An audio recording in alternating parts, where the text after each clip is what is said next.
2 years ago, I made a financial decision that made absolutely no sense on paper. At the time, work was slow and there weren't many projects coming in, so money wasn't necessarily overflowing. And yet, that one decision completely changed my relationship with music. It got me back into creating consistently after years of drifting away. If you've ever bought plugins, watched tutorials, dreamed about making music again, but somehow never finished any songs, this video is for you. Because today I'm gonna show you the exact commitment strategy that helped me return to music, the unexpected thing I spent money on that forced me to follow through. And make sure you watch this video until the end, because in the end I'll share 3 biggest things that happened after I started betting on myself. If you're watching this, there's a big chance that your story looks a little like mine. I was obsessed with music as a teenager. I spent countless hours writing songs, performing and recording, and imagining a future where music would be a much bigger part of my life. Through college, I continued making music and performing, but music never really took off the way I thought it would. The reason wasn't really lack of talent or opportunity. I simply wasn't fully committed. Life happened, work happened, relationships happened, and none of those things are bad necessarily, but little by little music moved further and further away into the background. Years later, I found myself doing what a lot of musicians do. I started collecting plugins, buying things on Black Friday sales, subscribing to software, watching videos about making music, thinking about making music, but not actually making music. And then I came across an idea that completely changed the way I view motivation. It's called a commitment contract. Researchers have found that people are often more motivated by the possibility of losing something than by gaining something. And that's why commitment contracts work. You create a consequence for not following through. A simple example, something very common amongst all people, would be weight loss. Let's say you give a friend $500, you agree on a target, and you agree on a deadline.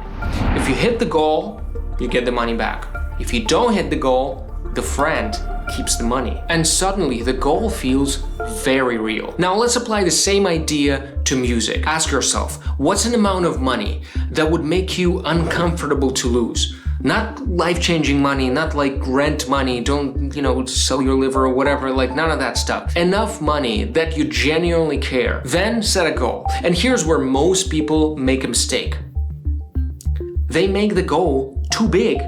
Instead of saying, I'm gonna finish an EP, say, I'm gonna finish one song. Think about this, you're coming back to music, you're building the habit. Start small, build momentum, set a realistic deadline, not like 6 months in advance, like into the future. You're like, no. I set a realistic deadline, maybe a month, maybe 2 months, depending on where you are in your with your skills and how long ago you made the last song or whatever. The goal isn't just finishing that one song. The goal is to build a habit of finishing songs, because later you can finish another one.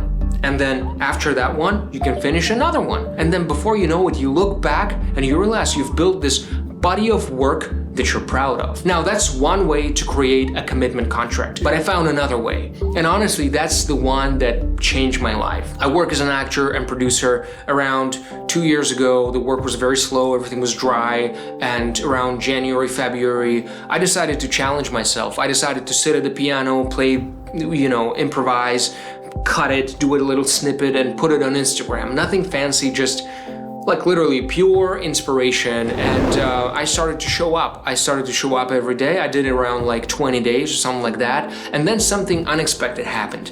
A friend of mine reached out and he said, hey, I'm working on a new documentary and I really love your piano pieces. Would you be able to write music for my new documentary? Yeah. That project became a turning point for me. I knew that I wanted the score to have piano, but I also knew I wanted strings. The problem was that I'm not really good at like programming strings, MIDI, like fiddling with all the articulations and all this stuff. Some composers who do it professionally for a living, they're amazing at it. I'm not one of them. What I really wanted was the thing that samples struggle with the most, is real expression, real articulation, and real musicians. And that's when I discovered Musiversal. Musiversal is a subscription-based service that gives you access to world-class musicians from around the world, and everything happens remotely. You book a session, you collaborate live, and real musicians play on your music. But here's the important part. Finding Musiversal wasn't the thing that changed my life. Paying for it did, because at the time I couldn't really afford it. Not comfortably, not responsibly, according to most financial advice. But also I realized that I couldn't afford to keep waiting for the perfect moment to make music. So I signed up. I told myself I'd give it 3 months. And something interesting happened. The subscription itself became my commitment contract, because every month I was paying for access. And because I was paying for access, I felt compelled to use it.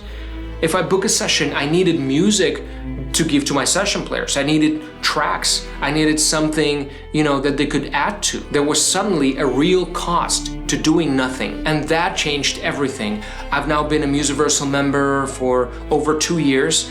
I've done more than 200 sessions, and it has become one of the tools that consistently pushes my music forward. By the way, if Musiversal sounds interesting, I do have an affiliate link in the description. You'll get 25% off your first 3 months, and I earn a commission. But honestly, whether you use Musiversal, hire local musicians, join a songwriting group, or create some kind of completely different commitment system, the bigger lesson is this. Put yourself in the position where not creating becomes uncomfortable. Because the reason I wasn't making music wasn't that I lacked inspiration, it wasn't that I lacked plugins and I lacked information, it was because there was no cost to doing nothing. So what happened after I finally started betting on myself? Number one, I've become a much better songwriter and producer. Working with world-class musicians forced me to improve. I got to observe how other professionals work, think, communicate, and solve creative problems. And that naturally elevated my own process. Number two, my communication skills improved dramatically. When you work with musicians, you need to explain ideas clearly.